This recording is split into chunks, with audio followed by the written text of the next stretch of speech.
الحمد لله رب العالمين والصلاة والسلام على رسوله محمد وعلى آله وصحبه أجمعين. أما بعد، عن أبي هريرة رضي الله عنه قال رسول الله صلى الله عليه وسلم: أكثر ما يدخل الجنة تقوى الله وحسن الخلق. أخرجه الترمذي. Bu hadis Tirmizi juyuntuğundakiler sahih hadislerden bulup durayın. Abu Hurayra isimli sahabeden rivayet kılana Peygamber sallallahu aleyhi ve sellem etti: Ekseru ma yedhulul cennete tekvallah ve husnul huluk dedi. En ko'p jannatga kiritishi sabablarining birisi ul taqvolikdir ham ko'rkam xuluqdir. Mana bu hadis endi ko'rsata ikki sifatni. Agarda biz shu sifat bilan sifatlanamiz ekan endi biz bularga mumkin shu jannat ahllaridan. Eng birinchisi taqvolik turumda. Taqvolik narsa u? Bir olimlar aytdi, taqvolik u Allohdan qo'rquv deydi. Nechga ketib Allohdan qo'rqamiz? Alloh taolaning ashuvini chiqara turgan, Alloh taolo rizo bo'lmay turgan amallar ishlovdan qo'rqamiz. Mana shu nomati. Ikkinchi olimlar aytdi, taqvolik bo'ldi Allohga itoat etu, ham uning tiyilganlaridan tiyilu. Ya'ni aytgan gunohlaridan endi yiroq bo'lu, uni ishlama. Bu shu bilan taqvolik deydi endi. Ham endi bu ikki ma'nosida endi durust, ikkisida endi shu taqvolikqa yaqin endi. Ul taqvolik endi ul ko'proq Alloh taolo tiygan amallardan tiyilu endi. Ham endi shulay Alloh taolo üstümüzde bo'lgan burishlarimizni, farzlarimizni o'tau endi. Mana shu taqvolikni maqtov, taqvolikni ko'taru ana bik ko'p etib Alloh subhanahu Qur'onda da zikr etayinde. Va laqad wassayna allazina utul kitaba min qablikum va iyyakum an ittaqulloh. Biz de sizga haqq bo'lgan qavmlarni da ham sizni da vasiyat qildik, Allohdan qo'rqirga, ya'ni taqvoli bo'lirga. Bizga yaşayan qavmlar bo'lgan bitin, ularga shulay payg'ambarlar kelgan, kitoblar ingan. Ulardan shu vasiyat bo'ldi Alloh subhanahu taoladan, u taqvoli bo'lirga, Allohdan qo'rqirga. Allohdan qo'rqib shu gunohli amallarni qoldirarga endi. Hamda Alloh subhanahu shu ikkinchi oyatida aytadi: "Vattaqullohallazi ilayhi tuhsharun." Allohga qaytuvchi bandalarday Allohdan qo'rqig'iz dey. Bu shulay oyat undi bizni narsa taqvolikqa. Ham ikkinchi oyatida aytadi: "Ala inna awliya Allohi la khawfun alayhim va la hum yahzanun allazina amanu va kanu yattaqun."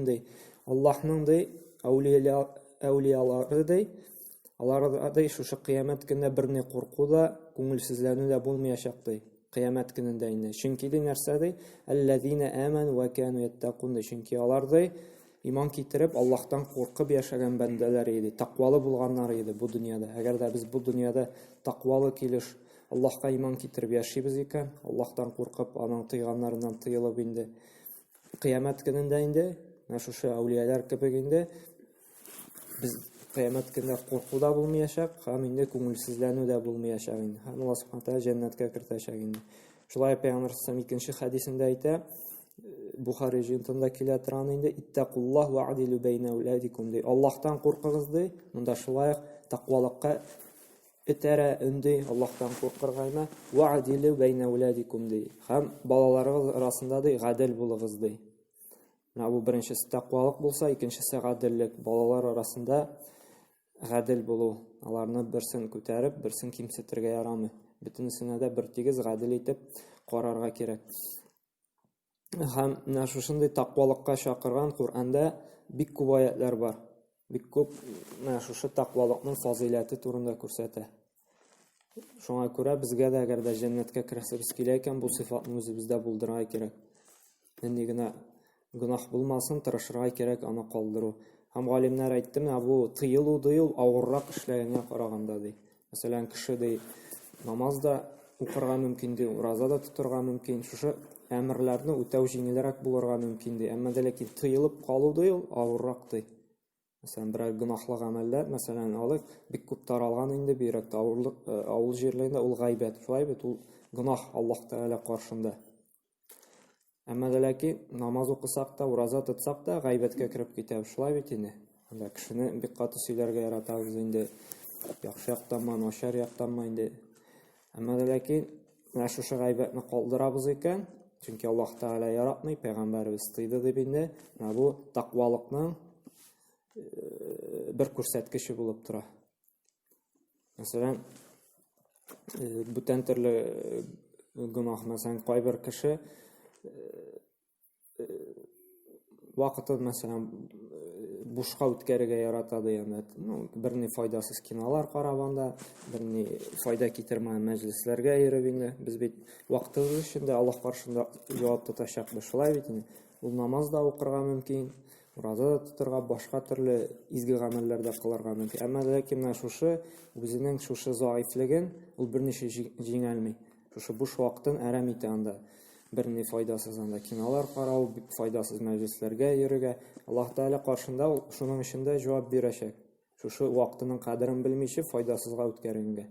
Һәм ул аның өчен гөнаһта алачак әле. Һәм шуңа күрә әгәр дә калдыра икән, мондай буш мәҗлесләрне анда, файдасыз киноларны име, бу шулай тақвалыктың бер билгесе булып тора. Чөнки гөнаһлы гамәлне, шушы начар эшне калдырды. Менә шушы калдыру, тыелу ул авыррак кушкан эшне эшләгәнгә караганда. Чөнки беләбез, Аллаһ Тәгалә 5 вакыт намаз укырга әмер итте, без киләбез, укыйбыз. Бер яләнгәч, бу безгә җиңел булып тоела. Әмма ләкин гөнаһтан тыелу, гөнаһтан туктап калу ул авыррак шушы эшләгән эшне караганда. Шуңа күрә шушы тақвалыкка керә. Шушы гөнаһтан тыелып калу. Һәм инде бик каты тақвалы бәндәләр генә күп итеп гөнаһлардан тыела ала. Шуңа күрә дә инде шушы тақвалыкларды, тақвалы булган бәндәләр инде җәннәткә керәчәк инде. Һәм икенче сыйфаты ул да күркәм холык инде. Күркәм холык. Менә бу тақвалык була, күркәм холык бергә булырга тиеш инде. Кеше тақва була икән, аның әхлагы да күркәм була инде. Шушы тақвалыкның җимеше ул күркәм холык инде. Күркәм холык инде ул кешеләр белән муамалат кылганда инде матур гына, ягымлы гына муамалат кылу. Анда сөйләшкәндә матур сүзләр генә кулланып, сүгенмичә анда, акырышмыйча, талашмыйча инде, алдаламыйча, кешене рәнҗетмичә, кыерсытмыйча, һәм сәүдә алып барганда да гадел булып, аны теге начар әйберне матур дип алдаламыйча, күзенә кымыргытмыйча сатып алып, сәүдә эшләрен алып бару инде. Менә шушы бөтенесе күркәм холыкка керә инде. Һәм менә шушы ике сыйфат белән кеше сыйфатланса да, ул җәннәткә керәчәк инде. Шуңа күрә кеше күпме генә диндар, тақва булмасын, әгәр дә күркәм холык булмый икән инде, ул шулай ук икенче сыйфатны алмаган була үзенә инде. Һәм тақвалы булып та инде бик күп Аллаһ Тәгаләнең әмерләрен үтәп тә, тыелганнарыннан тыелып та яши икән, һәм күркәм холыгы булмаса, кеше аңа иярмәячәк, кеше аның сүзенә игътибар итмәячәк. Үзе динен тоткан була, ләкин анда кеше белән сәүдә эшен алып барганда алдалый, анда кешеләрне рәнҗетә, кеше араларын боза, кешенең гайбәтен сөйли, һәм башка төрле шундый начар сүзләр сөйли икән, синең бу диндарлыгыңнан файда булмаячак. Шуңа күрә бездә ике сыйфатны булдырырга кирәк, күркәм холыкны да һәм инде тақвалыкны да инде. Пәйгамбәр саллаллаһу алейһи ва саллям әйтәләр бит, әгәр дә Аллаһ субхана тәгалә пәйгамбәрбез турында әйтә, әгәр дә син шушы катылык белән килгән булсаң кешеләргә әдәпсез сыйфатта инде, синнән бер кеше дә кабул итмәс иде. Әмма ләкин иннәкә ләхулукун азим, син бик күркәм холыклы булып килдең шушы илгә инде, шушы җиргә инде.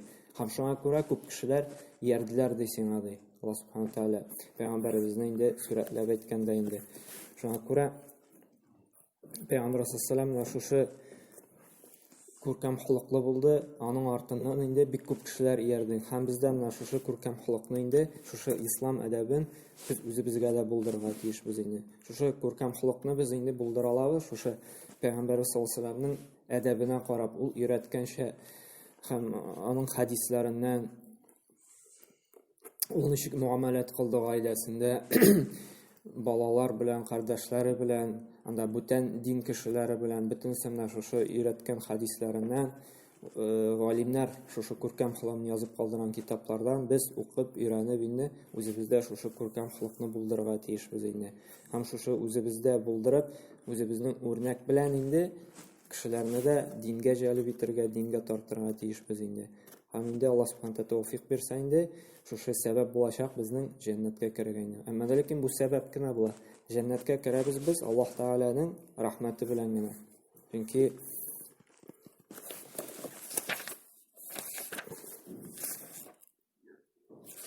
да язмамын икән, хадис килә Пәйгамбәр саллаллаһу Пәйгамбәр әйтте бер сахабига, җәннәткә керәчәкләр ди Аллаһның рәхмәте белән генә.